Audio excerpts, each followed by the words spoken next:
Servus, grüßt euch und herzlich willkommen zu einem neuen Video von mir. Diesmal aus dem Wald. Ja, es geht endlich wieder los, das Holz machen. Wir testen aktuell die neue Seilwinde. Ja, genau gesehen gebraucht neu. Der Kollege hat sich ihr Typhoon gekauft. Die zieht 4,5 Tonnen. Hat leider keinen Funk, aber nichtsdestotrotz kann man damit super schaffen. Für den Schlepper ja fast schon etwas zu Ulver, sagen wir es mal so. Vorher haben wir eine Holzknecht dran gehabt, also in der vergangenen Saison. Die hatte Zugkraft, ich glaube, von 3,5 Tonnen gehabt. Wie gesagt, die Typhoon hat jetzt 4,5 Tonnen, ist an für sich schwerer. Und ja, schauen wir uns das Ganze mal an, wie es funktioniert.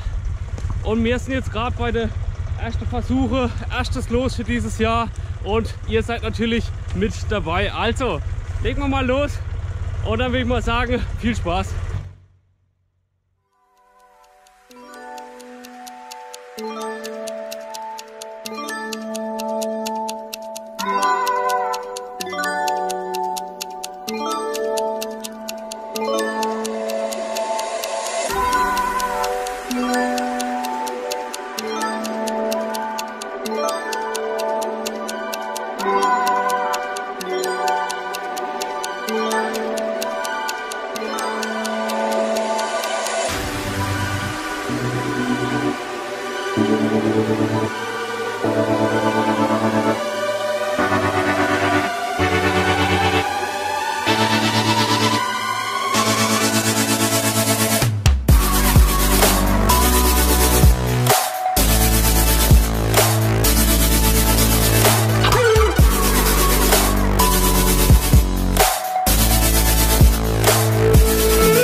So, jetzt zeige ich euch gerade noch, wo wir unser Holz ablegen.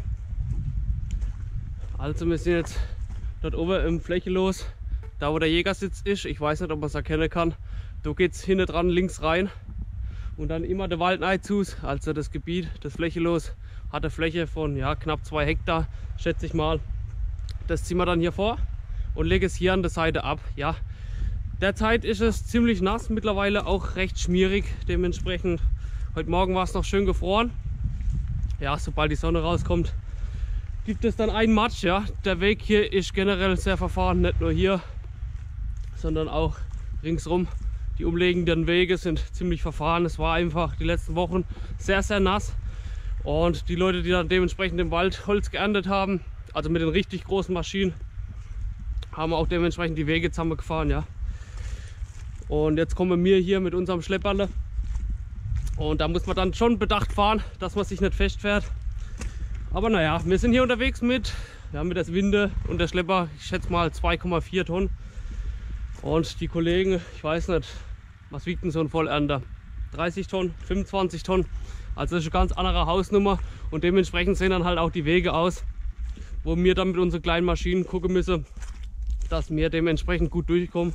Aber mal schauen, vielleicht hat es die nächsten Tage oder in den nächsten Wochen mal richtig gescheit Frost, so -5 Grad oder noch kälter, 2-3 Tage am Stück, und dann ist die perfekte Zeit, um das Holz letztendlich vollends rauszuziehen. Und wir haben hier auch noch einiges zu tun. Also da wird auf jeden Fall noch das eine oder andere Video auf euch zukommen. Ja, abgesehen von der Seilwinde gibt es auch noch andere Veränderungen. Am Schlepper beispielsweise, der Auspuff ist ja zuvor ohne rausgegangen, seitlich am Tritt. Und ja, gab es früher wahlweise Auspuff oben raus oder unten raus. Beispielsweise, wenn der Schlepper jetzt viel in einem Milchviehstall gelaufen ist, dann hat man es auch gemacht, dass der Auspuff seitlich rausgegangen ist, unten raus, weil man den entsprechend niedere Einfahrthöhe in den Stall gehabt hat. Und dann war so ein Auspuff nach oben raus ja oftmals vom Nachteil. Früher ist man ja auch oft ohne Überrollbügel gefahren. Ja, natürlich, dass man dementsprechend dann auch besser in die Stallungen oder ähnliches gekommen ist. Genau, also der Auspuff ging vorher hier unten raus, das wurde umgebaut, ohne der Krümmer wurde verändert. Und hier, wie man sehen kann, gibt es jetzt einen Auspuff oben aus. Dementsprechend gibt es jetzt auch richtigen Power Sound. Ne, also der klingt echt astrein. Jetzt an der Seilwinde geht es, aber wenn man einen Hänger hinten dran hat oder irgendwas anderes, wo er richtig Leistung braucht, das ist wirklich brachial und richtig geil. So, wenn wir schon da sind und der Schlepper gerade aus ist, können wir auch die Seilwinde genau unter die Lupe nehmen. Also wie wir sehen, im Vergleich zu der Holzknecht, mit der wir im Vorjahr geschafft haben, haben wir hier ein breiteres Schild. Die ganze Winde an für sich ist massiver ausgelegt. Ja. Wir haben hier jeweils eine Halterung, einmal hier für die Kettensägen. Ist natürlich auch sehr praktisch. Das Schild können wir hier, wenn wir hier entriegeln, einfach umklappen. Ist auch sehr angenehm. Dort unten haben wir dann hier noch Fächer, Staufächer, können wir auch mal aufmachen. Da sind jetzt die Ketten drin. Das ist natürlich auch ein super Feature, würde ich sagen. Ja. Und hier seitlich haben wir noch die Stützfüße, ja genau. Die können wir dann gerade rausklappen nach unten. Die sind hier federbelastet und die rasten dann ein und dann können wir die Winde abhängen. Also generell auf jeden Fall schon mal hier durchdacht, ja. Hier seitlich haben wir die Betätigung, ja, vergleichbar mit der anderen Winde. Einmal haben wir hier das schwarze Seil, ja, damit können wir die Seil einziehen und betätigen. Und einmal haben wir hier das helle, das weiße, was gerade da unten rumbaumelt. Damit können wir dann das Seil wieder die Bremse lösen und das Seil dementsprechend hier rausziehen. Ja, die ersten Fleischhaken habe ich auch schon erwischt. Hier vorne. Deswegen habe ich jetzt auch dickere Handschuhe angezogen, da merkt man es nicht so.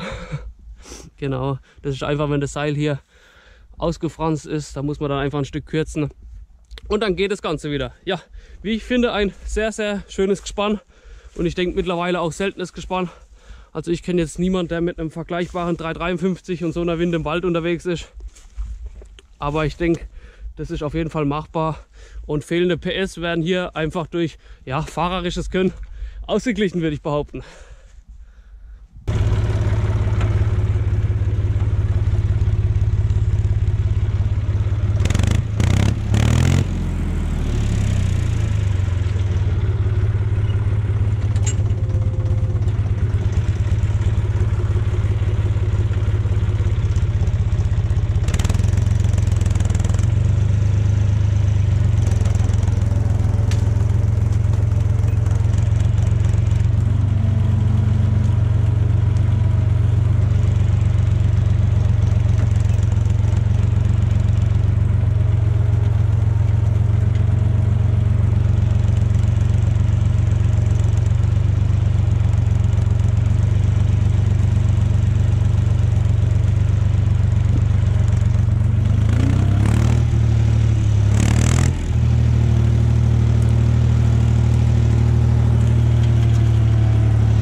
Ja, aber ich denke, die Übersetzung kannst du noch ändern, oder?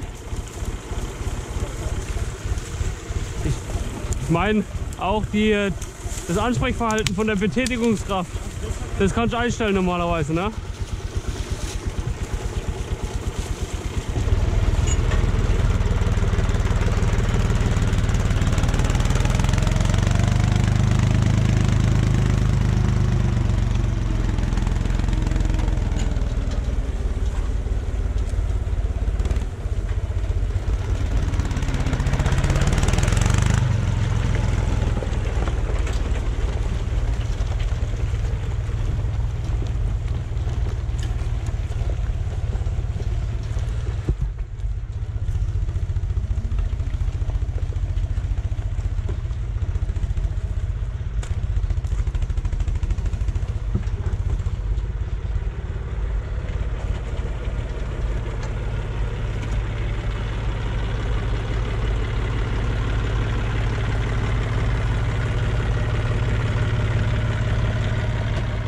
So, langsam aber sicher geht es jetzt dem Feierabend entgegen.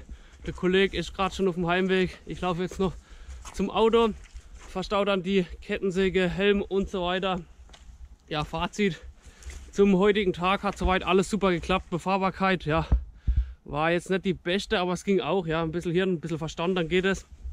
Was wichtig ist bei solchen Bodenverhältnissen ist, dass man ja nicht das Gas voll durchschlappt, ja, oder die Drehzahl jetzt nicht ruckartig steigen lässt, weil man sonst Schlupf hat, kein Grip, und so fährt man sich dann im schlimmsten Fall letztendlich auch fest, ja.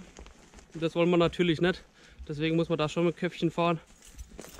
Und ja, wenn der Schlepper vorne leicht wird, was er relativ schnell wird, der 353, weil er eben leicht ist, ja, und vorne kein Gewicht hat, muss man dann halt mit Einradbremse ausgleichen das Ganze. Das geht dann auch. Und ja, ich hoffe, dass das nächste Mal dann auch mal Frosch gibt, wir dann auch etwas mehr schaffen können und die Befahrbarkeit einfach eine bessere ist. Und dann werde ich auf jeden Fall noch mal filmen, ja. Da wird dann über die Wintermonate auch noch das eine oder andere Video kommen. Ich hoffe ja, dass es euch interessiert, aber ich denke mal schon. Also im letzten Jahr war ja das Feedback und die Rückmeldung von euch durchaus positiv, ja. Und ja, des Weiteren wünsche ich euch eine gute Zeit. Das soll es dann auch erstmal gewesen sein für heute. Halt, stopp, den Rucksack, den schmeiße ich auch gleich hinten rein. Genau, das soll es dann auch erstmal gewesen sein für heute. Und dann sage ich ciao, bis bald, bis zum nächsten Mal. Farmers,